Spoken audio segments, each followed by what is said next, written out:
Hi, folks. This is Kurt Ranowski, your Berkshire Hathaway real estate agent. So I like to do these videos every so often. This is sort of a end of the day thinking about things I've seen in the market and other things, and I just feel a need to share and maybe even vent a little bit. So the thing that I think is most striking is, well, I'll make a general statement. For those who are wondering, the median price for single residence homes are still in the 425, 435 range.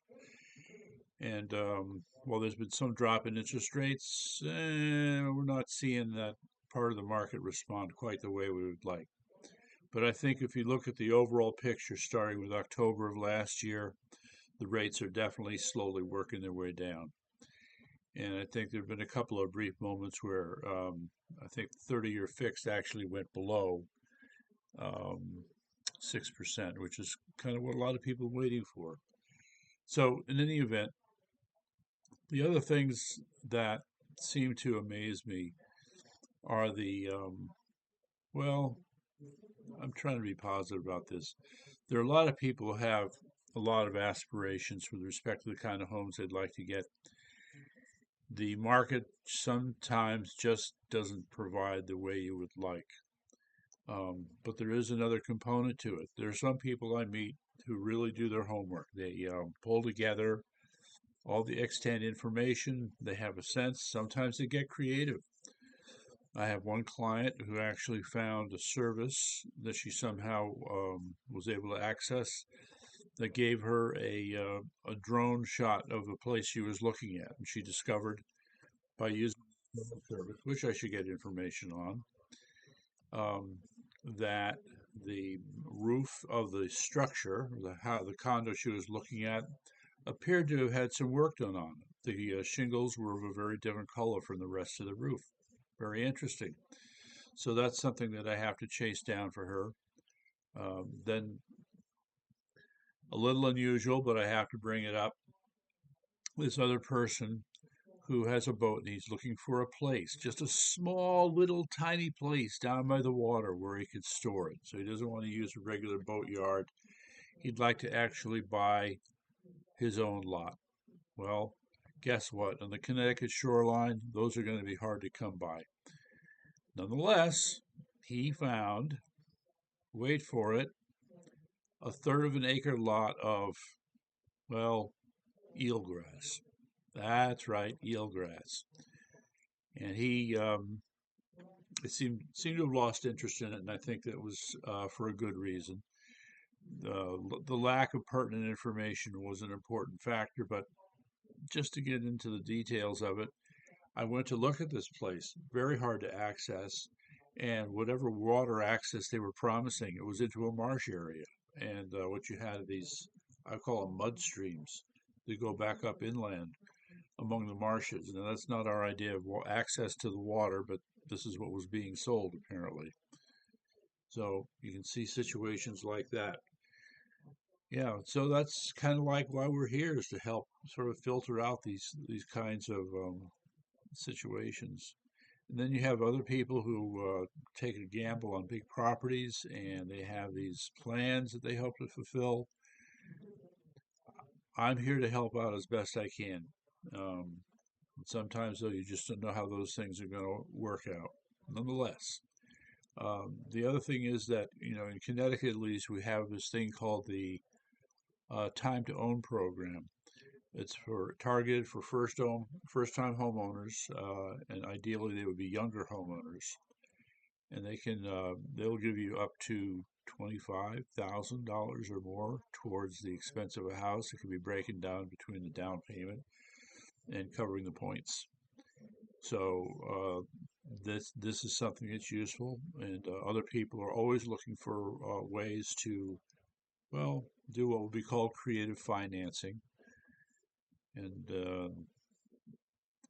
there is certainly a need for that. Nonetheless, I mean, so, the other point I want to make is that you still have fairly high level of all cash deals going on. Certainly, a number of people have approached me who want to do all cash, and it always amazes me because you're usually talking about substantial amounts of money. So there are those factors, and then the other thing that I think about a lot is how the market's going to change.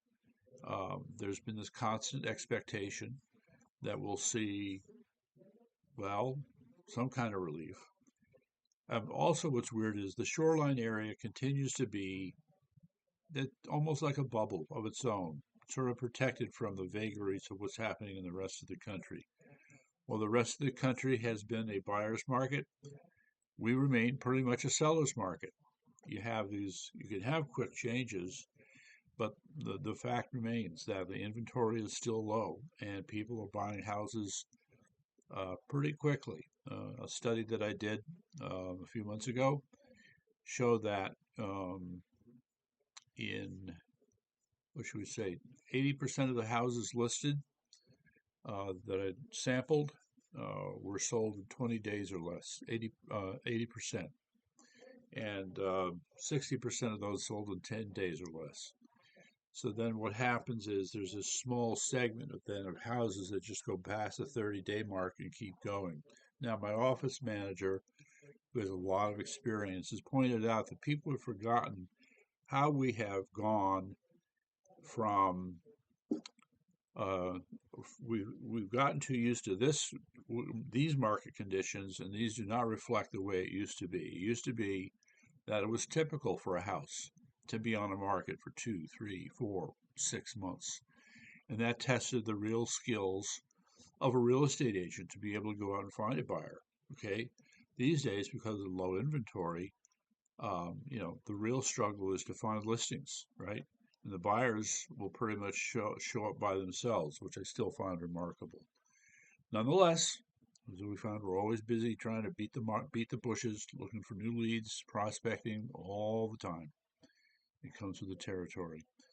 So, I mean, going forward, I think the fall is going to be um, fairly active, actually, when I look at some of the things I'm seeing. And who knows what next year holds? Certainly, for where we live, the impact of the election. A lot of people who are saying they're going to quote flee New York City. Some of them will clearly find their way out here, and this will only make the situation for what's already a seller's market, well, even worse, so to speak. So who knows what to expect. The other thing I've noticed is that there's a little bit more of an uptick in construction. Um, and it's a mix. It's commercial projects and some people building houses. But I've also noticed that some of those people building houses, they seem to have a lot of delays and they're taking longer than they should. But they seem to be getting through it. So uh, I'll have more to say in my next report. And thanks for listening. Okay.